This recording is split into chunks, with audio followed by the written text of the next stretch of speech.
Boa noite a todos. Deus nos abençoe e nos proporcione uma noite agradável e proveitosa, produtiva, de reflexões e aprendizado, sobretudo para mim, para o expositor da noite.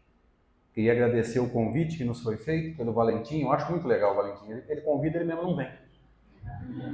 Mas, gente, brincadeiras à parte, ele tem mais do que motivos para não estar aqui hoje, tá? Só para não perder a piada. Então agradeço o convite que o Valentim nos fez para retornar a Matão depois de bastante tempo. Eu estive aqui em Matão da última vez antes da pandemia.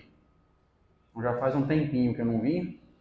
Gostoso demais rever amigos, fazer novos amigos sempre e compartilhar a bênção do conhecimento espírita. A bênção do conhecimento que nos liberta, como nos ensina o próprio Jesus no Novo Testamento, dizendo que nós conheceríamos a verdade e esta nos libertaria. Então, bendita a doutrina espírita que nos reúne nessa noite. No Livro dos Médiuns, Kardec tem um capítulo muito interessante, muito peculiar. Na primeira parte, no terceiro capítulo, que ele chamou de Do Método, ele discute como ensinar espiritismo. O que fazer para chamar a atenção para o espiritismo, que me deixou encafifado durante alguns anos. Porque, gente, por que esse capítulo está no Livro dos Médiuns? O que tem a ver uma coisa com a outra?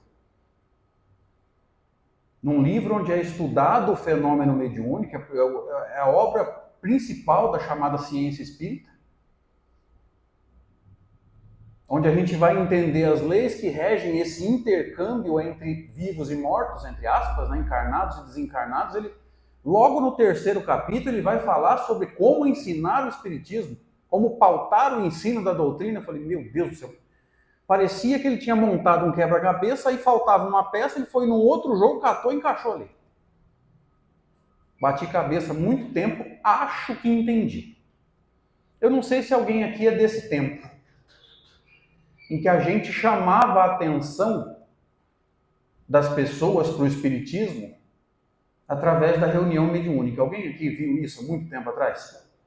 A reunião mediúnica ficava de portas abertas, literalmente, e quem chegasse até 2, 3 minutos antes do horário, por exemplo, vamos pensar que a reunião é no horário padrão, 20 horas.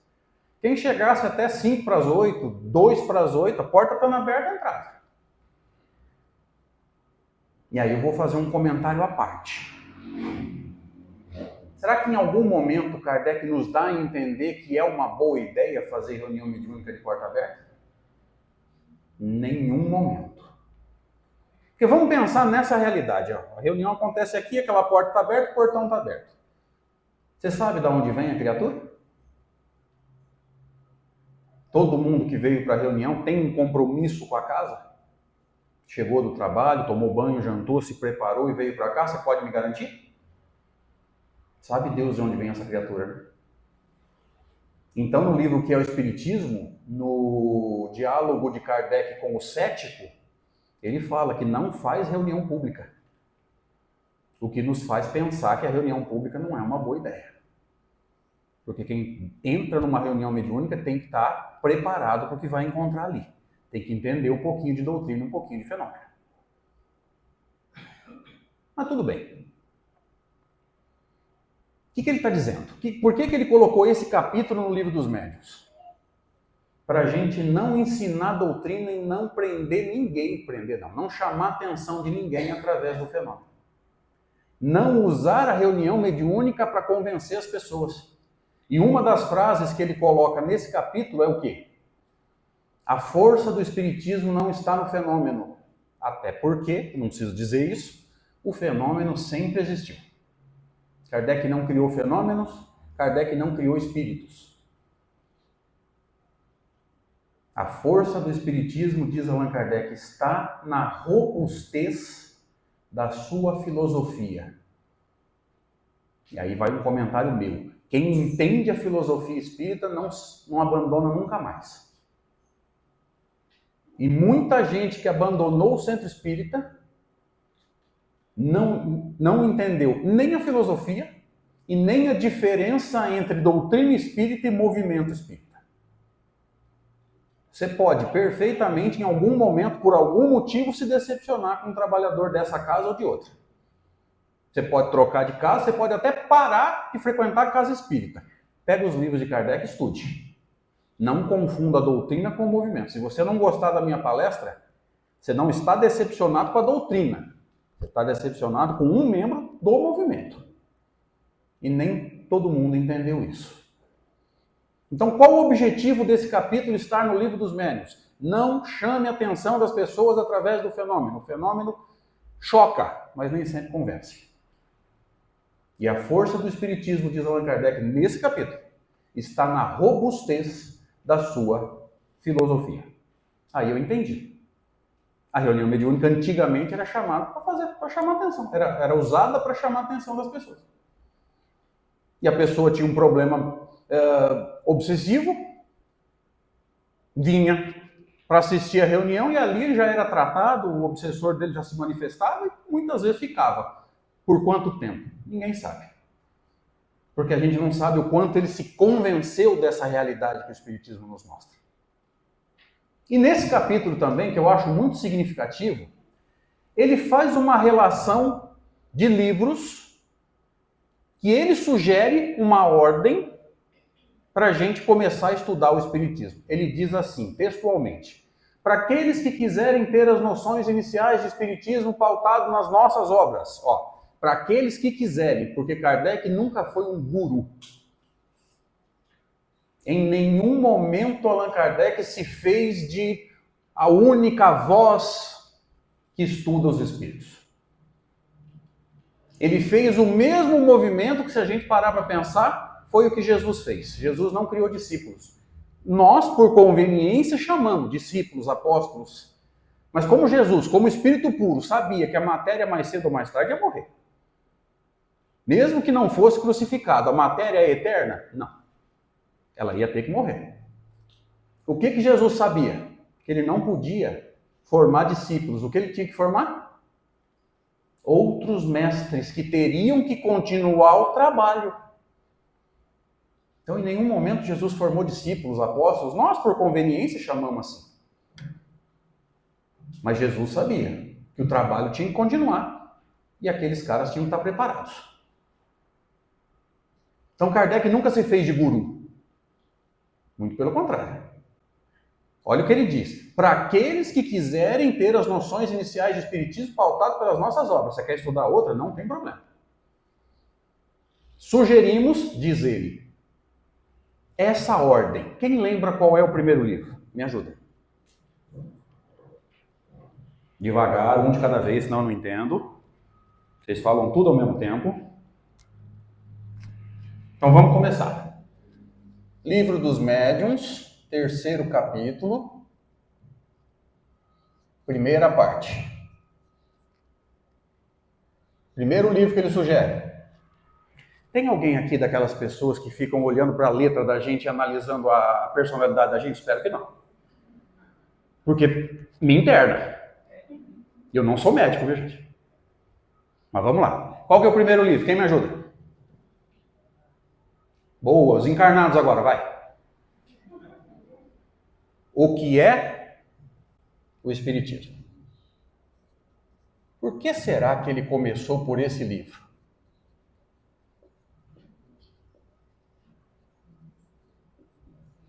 O que será que tem nesse livro que serve de introdução para a gente entrar no segundo? Quem sabe qual é o segundo? O livro dos Espíritos. Terceiro, o livro dos Médiuns. E o quarto, a coleção da Revista Espírita. Lembrando, ela começa em janeiro de 58, logo depois da publicação, no ano seguinte à publicação de O Livro dos Espíritos, na sua primeira edição. Gente, a primeira edição do Livro dos Espíritos, 8 de abril de 1857. Tinha quantas perguntas? Quem me ajuda? 501. 501. Raramente alguém sabe. Não sei por quê. Mas raramente alguém sabe. Então, logo em janeiro do ano seguinte, a publicação da primeira edição do Livro dos Espíritos, Kardec lança a Revista Espírita. Vocês sentiram falta de algum livro aqui? Fala. Gente, eu não vou dar nota baixa, pode falar. Quem sou eu? Fala. Evangelho, por que não está aí? O que será que acontece? A resposta mais óbvia do mundo. O Livro dos Médiuns é de 1861 e a edição definitiva é de 62. O Evangelho segundo o Espiritismo é de 1864. Ele não podia citar porque esse livro não existia ainda. Mas se existisse, será que ele citaria? O que ele propôs para a gente mesmo?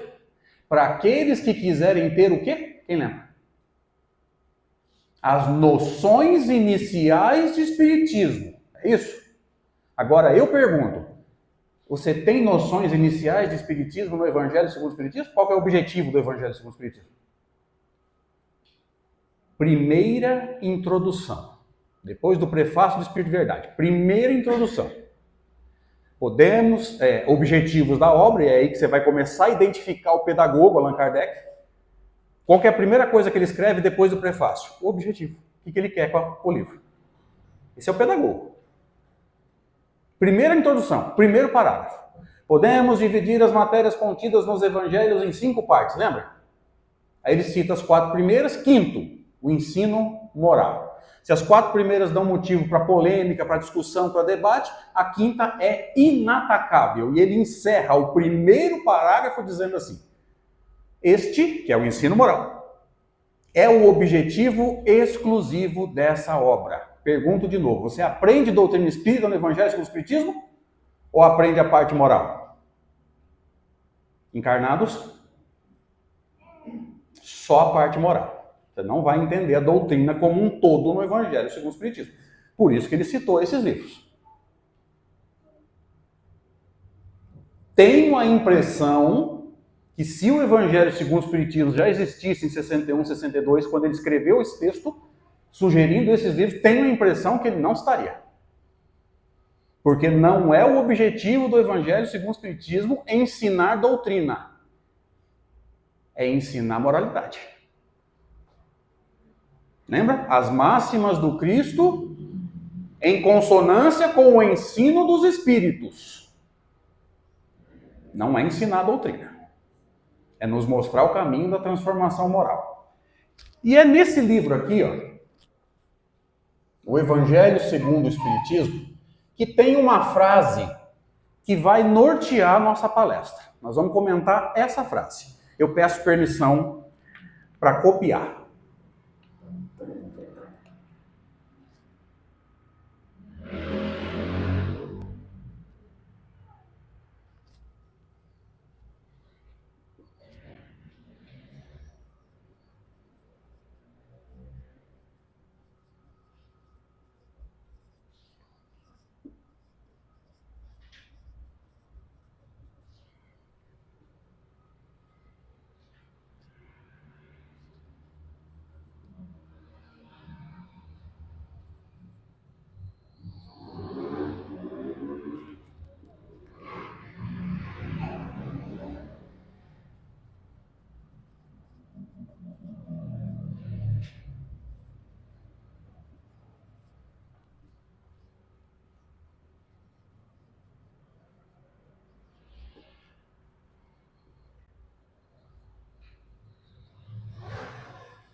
Deixa eu fazer uma pergunta aí. Tem alguma lei em Matão que obrigue o motoqueiro a passar nessa avenida? O que acontece? Estranho, né? Bom, o que nós temos com isso, né? Então essa frase aqui é a definição do Espiritismo. Então tem vários pontos aqui que a gente pode comentar. O primeiro deles, isso aqui quando eu montei essa palestra eu não tinha percebido. Para que serve um artigo A. Um artigo definido. Para designar alguma coisa específica. Vamos entender isso. Você conhece alguma outra ciência que estude o espírito? Além da ciência espírita? E aqui eu já vou entrando no segundo gancho, que é a tal da ciência. O vermelho, infelizmente, nos deixou na mão. Vamos de preto. Conhece alguma outra? Pode falar. Toda ciência tem obrigatoriamente um objeto de estudo. Qual o objeto de estudo das ciências formais? Vamos juntar tudo.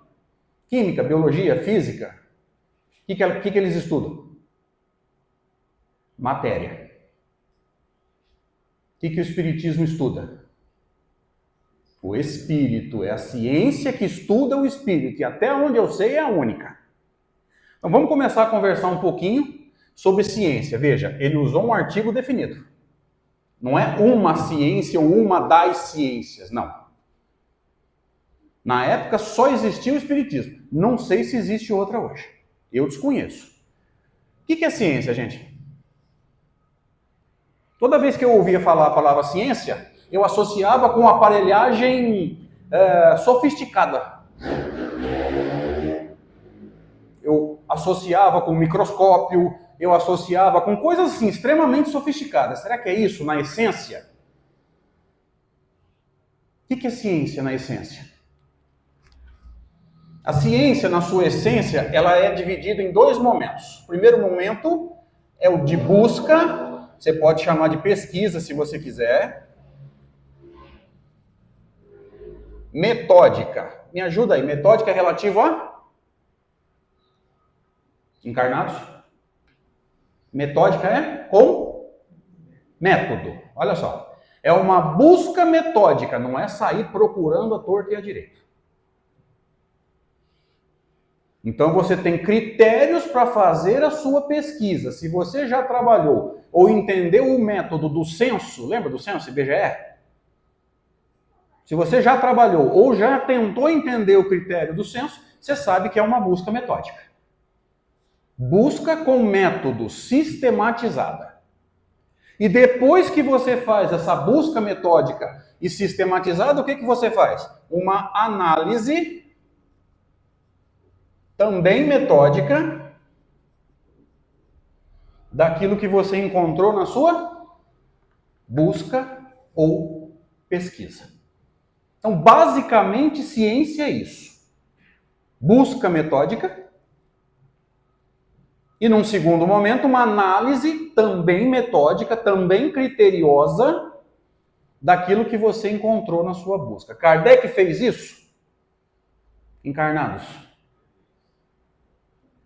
Se alguém estiver dormindo e trabalhando com a equipe de Allan Kardec, eu mando baixar o volume, viu? O povo daqui dorme na palestra? Me ajuda. Lá em Severino ele chega a babar.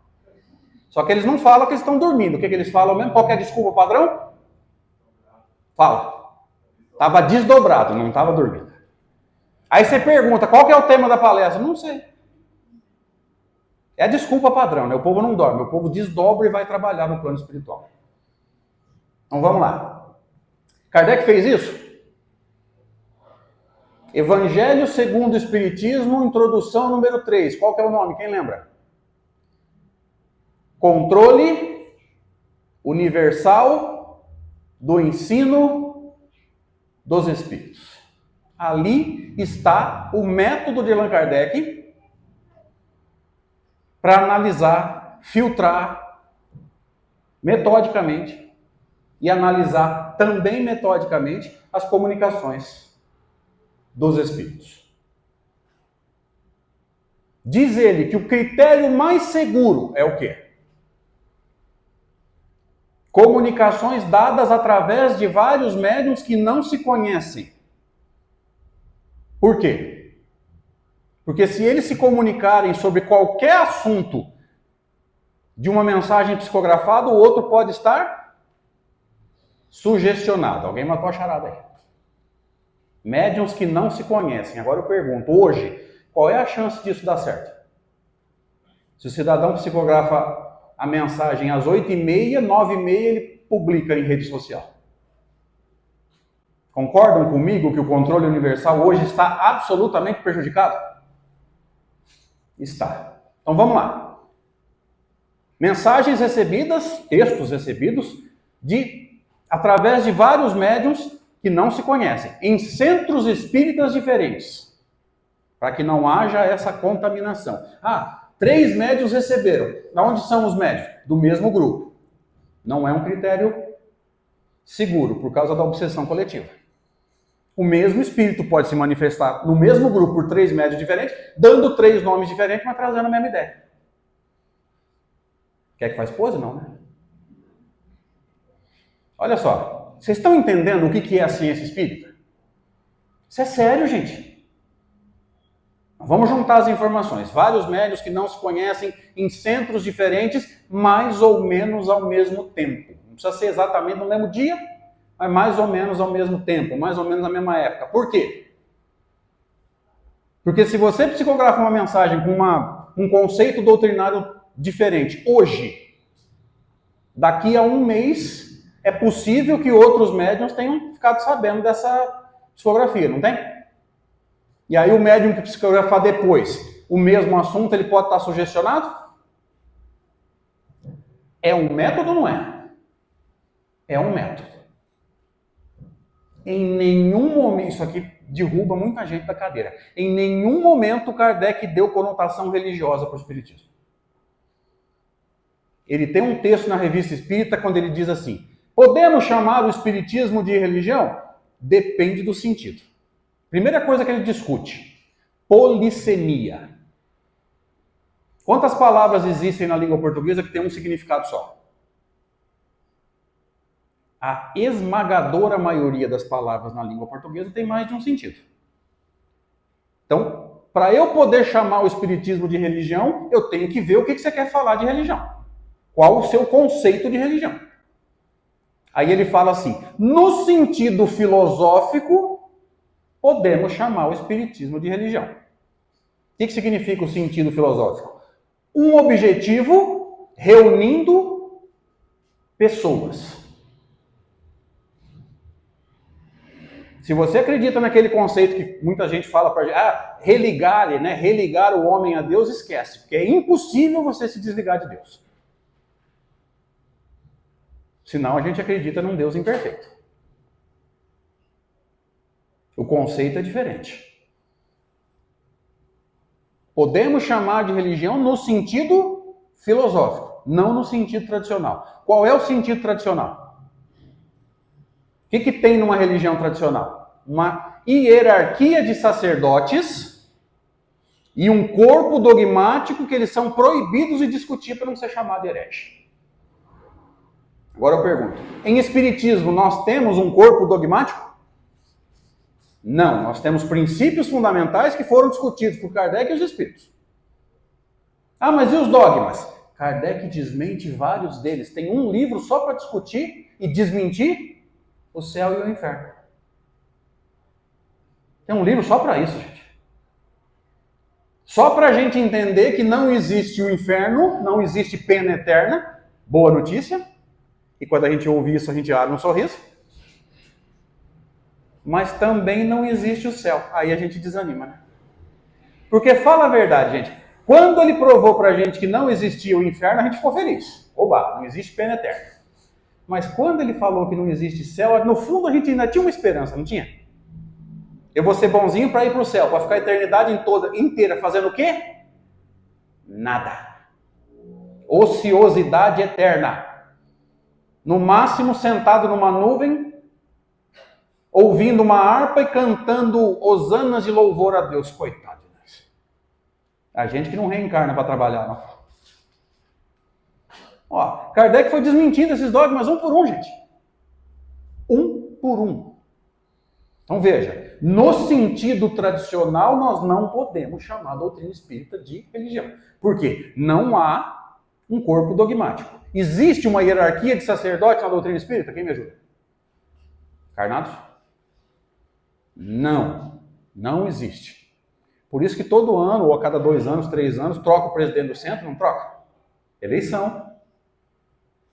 Embora muitas vezes o nosso comportamento, e aí não é a doutrina, é o movimento, a gente acabe criando uma casta de sacerdotes. Quando que a gente cria uma casta de sacerdotes no movimento espírita?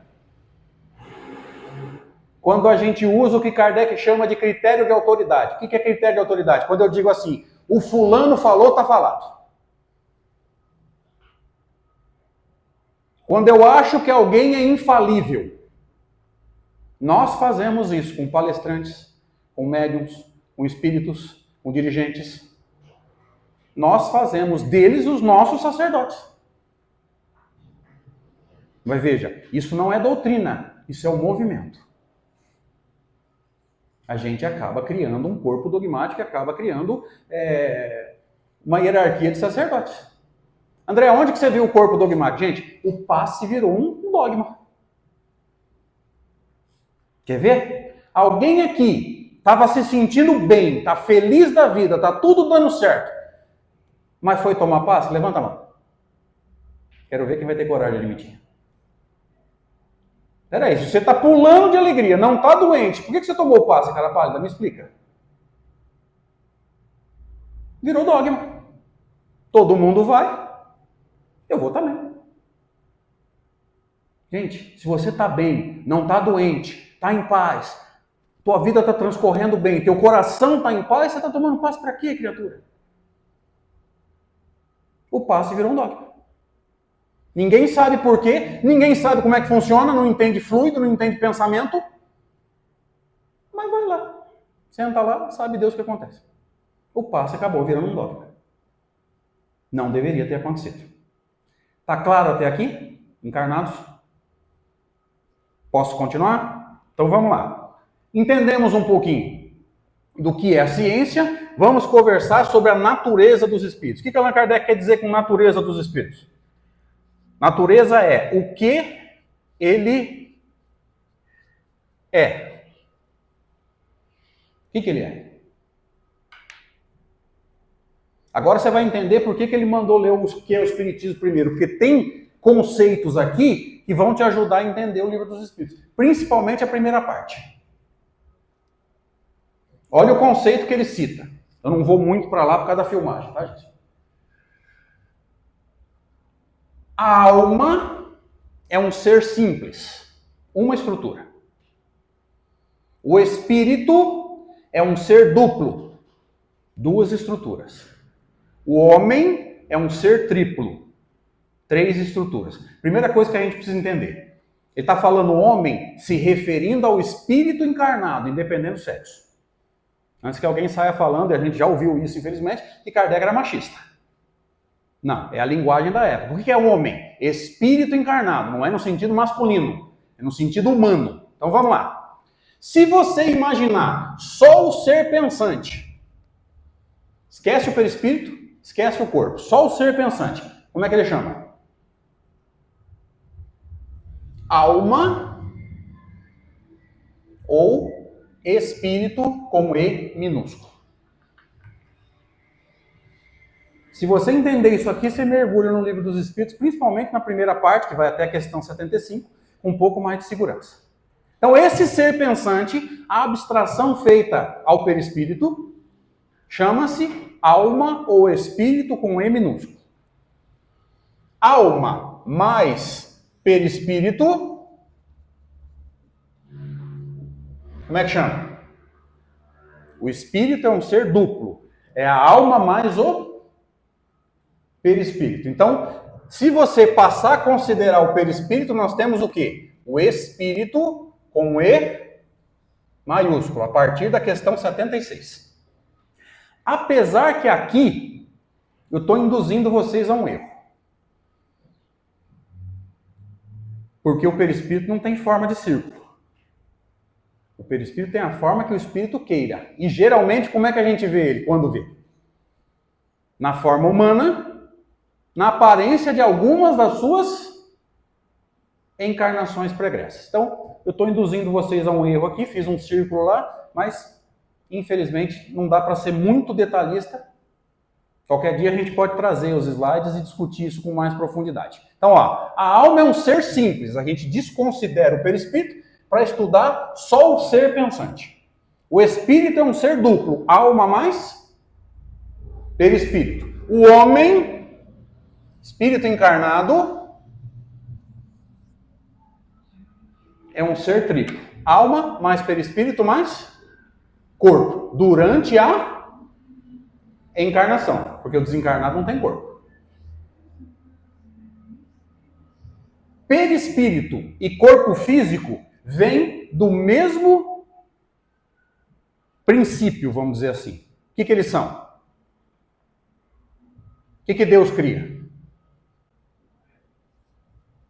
Deus cria duas coisas.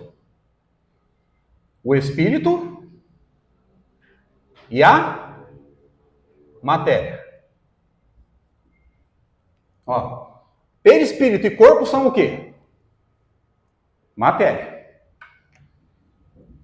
Perispírito e corpo são matéria. O espírito, ou a alma, se você quiser, é o quê? Não tem definição. O que os espíritos disseram? Não tem como definir e não tem como criar uma analogia para tentar ajudar vocês a entender.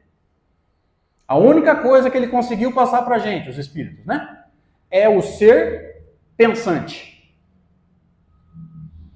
Então, quando a gente olha esse triângulo aqui, Deus, Espírito e Matéria, a gente entende o quê? Dois desses três componentes. Dois pensam, um não pensa.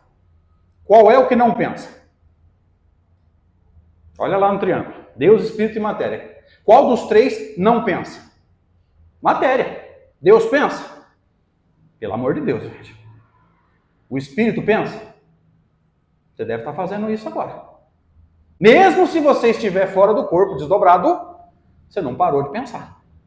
Você pensa 24 horas por dia. Olha só. Matéria não pensa. Matéria não tem vontade própria. Matéria não toma decisões.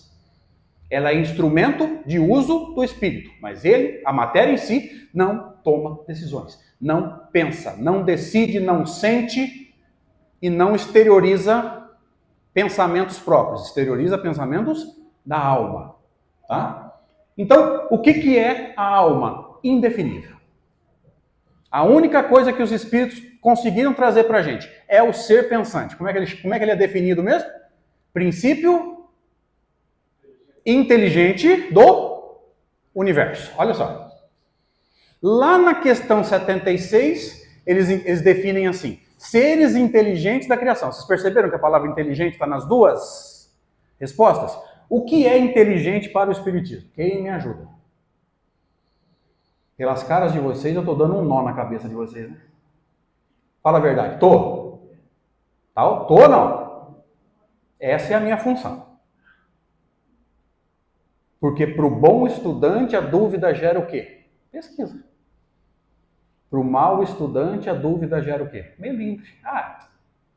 Eu pensava de um jeito, o palestrante falou de outro, vou abandonar isso aqui. E quanta gente faz isso, né, gente? Que pena. E Kardec tem mais para oferecer para a gente, muito mais. Vamos voltar então.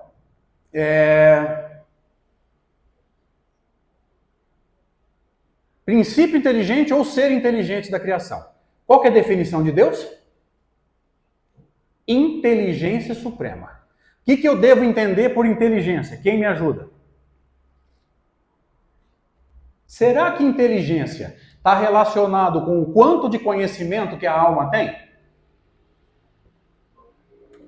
Sim ou não?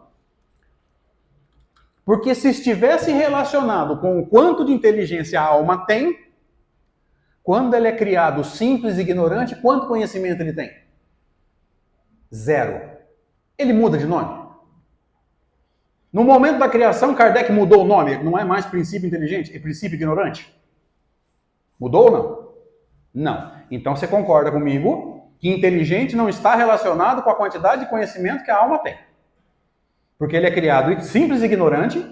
Imagina uma metáfora. É um HD externo que você acabou de comprar. O que tem lá dentro? Nada. Uma pendrive que você acabou de comprar. O que tem lá dentro? Nada. Não dá para fazer analogia com o HD do computador, porque tem um sistema lá dentro. Então essa metáfora não seria boa. É uma pendrive que você acabou de comprar. O que tem lá dentro? Nada. O que o espírito sabe quando ele é criado? Nada, de nada, de nada. Mas ele não é chamado de princípio ignorante. Ele continua sendo o princípio inteligente. O que é inteligente para a doutrina espírita? Quem me ajuda? Troque a palavra inteligente pela palavra pensante. Aí você vai entender. Inteligente para a doutrina espírita é o quê? Dotado da capacidade de pensar, raciocinar. Agora fez sentido? Isso é Kardec. Patrono dessa casa. Olha só. Então, o que é a alma? Indefinível. O que eles conseguiram passar para a gente? É o ser pensante. Atrai para si, que é o perispírito, fluidos adequados à sua evolução. Definição de perispírito, capítulo 14 da Gênesis. Condensação de fluidos ao redor de um foco de inteligência que é a alma. Esse é o perispírito. A gente atrai para a gente fluidos adequados à nossa evolução. Vou ser mais específico. Fluidos adequados ao que a gente está sentindo. Se você está em paz, você está atraindo para o seu perispírito um tipo de fluido. Acabou a tua paz, por exemplo, chegou ali fora, teu carro está arriscado. Muda os fluidos? A menos que você consiga olhar para o risco no teu carro e falar, graças a Deus. Oh, coisa boa. Se você falar que consegue, eu não vou acreditar. Me perdoe. Se você consegue, você é um espírito elevadíssimo. Eu não sei nem o que você está fazendo aqui. Porque tudo que eu estou falando você já sabe. Já pratica, inclusive. Mas para a maioria de nós, gente, você recebe uma notícia boa, você fica feliz. É um tipo de fluido? É um tipo de fluido. Daí a pouco você recebe uma notícia menos boa, você já não está tão feliz. É outro fluido? É outro fluido. Por isso que quando eu vou trabalhar no passe, eu preciso estar bem, em paz e com vontade de ajudar, para que o meu fluido esteja adequado ao tratamento que as pessoas vão receber. Ficou claro agora? Mediunidade curadora, Revista Espírita. Mas vamos seguir. Quanto tempo de palestra? A gente esqueci de perguntar, me perdoe. 1h30, 2? Origem. Qual é a origem do espírito? Quem me ajuda? Nós somos criação de Deus ou parte de Deus? Quem me ajuda? Para o espiritismo. Quem me ajuda? Criação ou parte?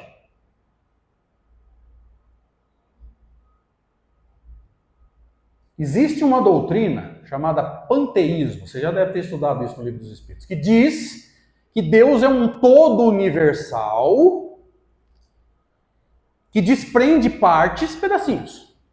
E esse pedacinho encarna. Então o que nós seríamos? Pedaços de Deus que se desprenderam do próprio Deus para assumir um corpo. Qual que é o problema aí? Quando você se desprender do corpo, para onde você vai? Volta para Deus. Problema grave. Perda da individualidade. Você não é mais você. Então, tudo que você aprendeu durante a encarnação não é mais seu. Primeira consequência ruim do panteísmo. Você não é mais você. Você é parte desse todo. E, na verdade, você se perdeu no todo, né? Quando os espíritos vão explicar o panteísmo, eles usam a metáfora da gota d'água no oceano. Caiu no oceano, você acha a gota? Nunca mais. Esquece.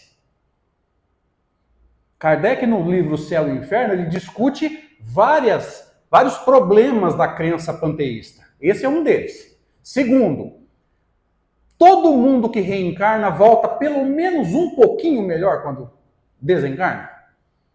Mesmo que seja só intelectualmente, mas melhora. Encarnados, sim ou não? Então, se cada pedaço de Deus encarna e volta para Deus um pouquinho melhor, na somatória, Deus teria que estar evoluindo. Você imagina um Deus evoluindo? Outro problema da crença panteísta. Eu não consigo imaginar um Deus evoluindo, eu consigo imaginar um Deus perfeito. Absolutamente perfeito.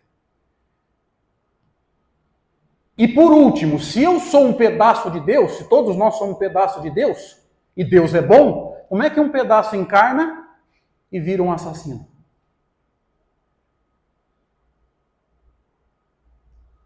Não tem sentido. Então nós não somos pedaços de Deus, nós somos criação de Deus. Ó. Deus cria o princípio espiritual e o princípio material, que é o fluido cósmico. O fluido cósmico dá origem a todas as matérias do universo, se é que existe um universo só, que já se trabalha há algum tempo com o conceito de multiversos. Mas não vamos entrar nisso, não, senão a cabeça pira. Porque às vezes as pessoas ficam perguntando assim, André, como é que será que é o universo? Rapaz, não entendi nem minha vida ainda. Estou tentando controlar o meu pensamento, você quer saber do universo? Está muito evoluído para mim. Eu ainda não controlo nem o que está aqui dentro. Mas vamos em frente. Então, origem, nós somos criação de Deus, simples e ignorantes. Nós não somos pedaços de Deus. E Kardec pergunta isso para os espíritos, né? Sobre isso, né? Que pensar dessa crença de que Deus seria a somatória de tudo que existe no universo? Somatória é causa ou efeito? Quem me ajuda? Os espíritos respondem. Se assim fosse, Deus seria o efeito e não a causa primária.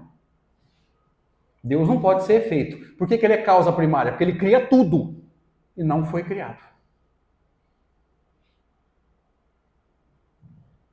Então, ele não pode ser somatória.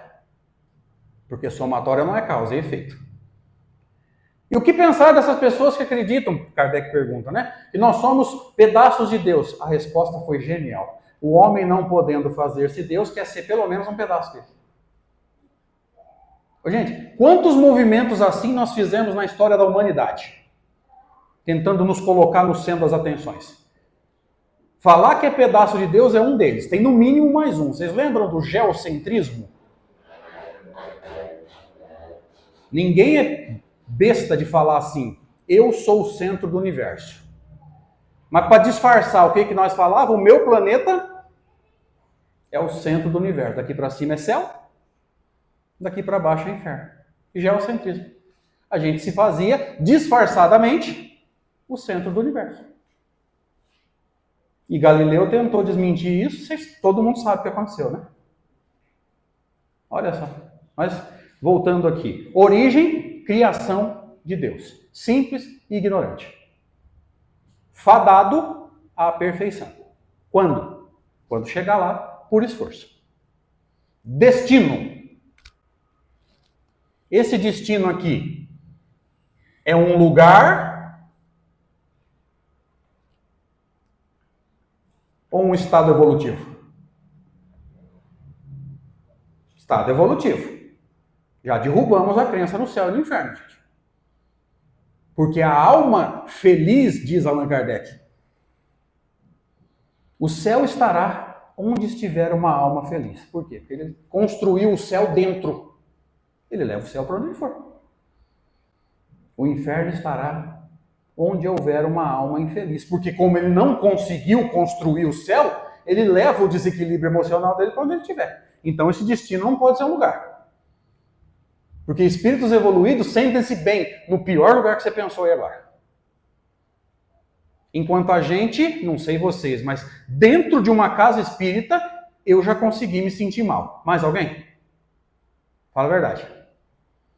Você estava aqui com a cabeça no cartão de crédito, no cheque vai cair, no motor do carro. Dentro da casa espírita, a gente estava se sentindo mal. Enquanto esses espíritos mais evoluídos vão a qualquer lugar e se sentem bem lá. Então, me desculpa, mas o destino não pode ser um lugar. É um estado evolutivo. Que estado é esse? Espírito puro.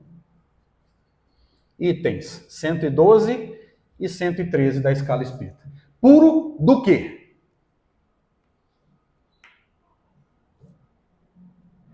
Puro do quê?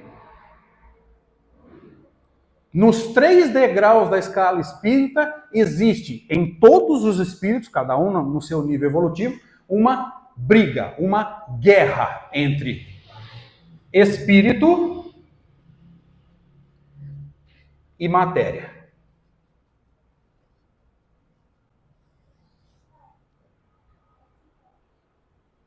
No espírito de terceira ordem, diz Allan Kardec, a matéria sobrepuja o Espírito. A maior parte das nossas decisões não é tomada pelo que o Espírito sabe que tem que fazer, mas são tomadas essas decisões para satisfazer a matéria, os sentidos materiais. E quanta bobagem a gente já fez na vida por causa de uma bebida, por causa de um orgasmo. Satisfação dos sentidos físicos. O espírito terceira ordem vive mais para a matéria do que para a alma. O que significa espírito aí? Consciência tranquila. Eu fiz o que eu tinha que fazer, não o que a matéria queria que eu fizesse. No espírito de segunda ordem, inverte. O espírito sobrepuja a matéria. Ele ainda sente vontade? Sente, mas não faz. A chance dele cair é quase zero. O espírito sobrepuja a matéria. Então ele não toma decisões pautado naquilo que a matéria quer que ele faça. Nas necessidades materiais. Ele toma de acordo com a lei de Deus, que é consciência tranquila. O que Deus espera que eu faça? É isso que eu vou fazer. O espírito de segunda ordem reduz quase a zero a chance de cair, de cometer um erro.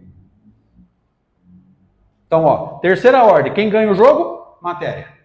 Segunda ordem, quem ganha o jogo? Espírito. Primeira ordem, quem ganha o jogo? Encarnados, quem tiver acordado no corpo. Quem ganha o jogo? Não tem jogo. Não tem jogo.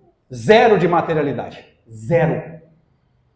Qual é a chance que um espírito puro tem de cair numa imperfeição? Zero. Por quê? Porque ele não tem imperfeição. Então aqui não tem jogo. Puro do quê? Da influência da matéria. Tá claro agora? A essência da evolução para o espiritismo é o quê?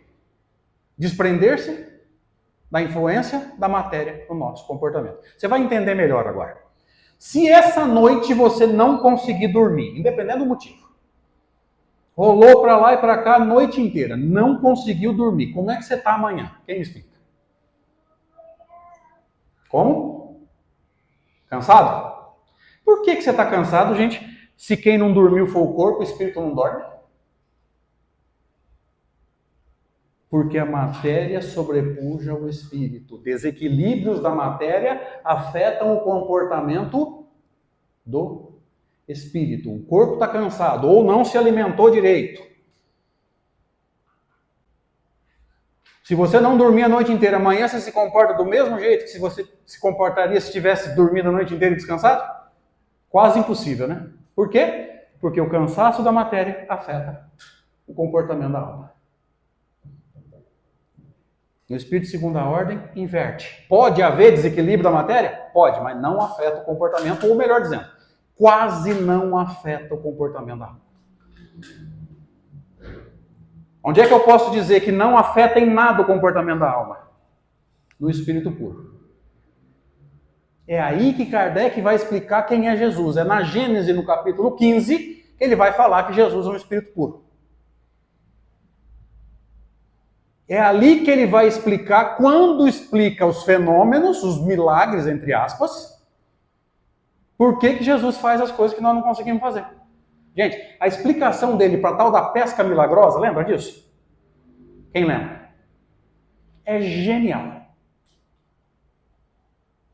Jesus fala, monta no barco. O que eles falam? Senhor, nós pescamos a noite inteira, não pegamos nada. Aí vem o espírito puro, né? Monta aí, filho. Se sou eu, monta aí, desgrama. Montaram no barco. Toca pro lado. O que ele fala? Para o barco. Joga a rede. Senhor, nós pescamos a noite inteira, não pegamos nada. Joga. Se sou eu, já xingo, né? Terceira ordem. Uma paciência. Ele é um espírito puro. Por que ele sabia, gente? Aonde jogar? Vocês já ouviram falar de dupla vista? Está no Livro dos Espíritos. Para encerrar, tá? O que é a dupla vista? Quem me ajuda? Ou segunda vista?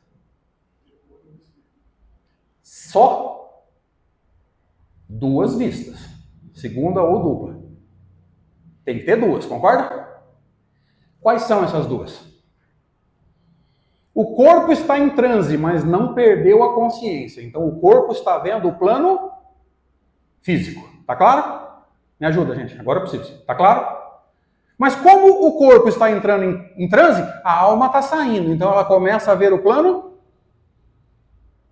espiritual. Duas vistas. Simples, né? Quando Kardec vai falar sobre essa capacidade no Livro dos Médiuns, como é que ele chama?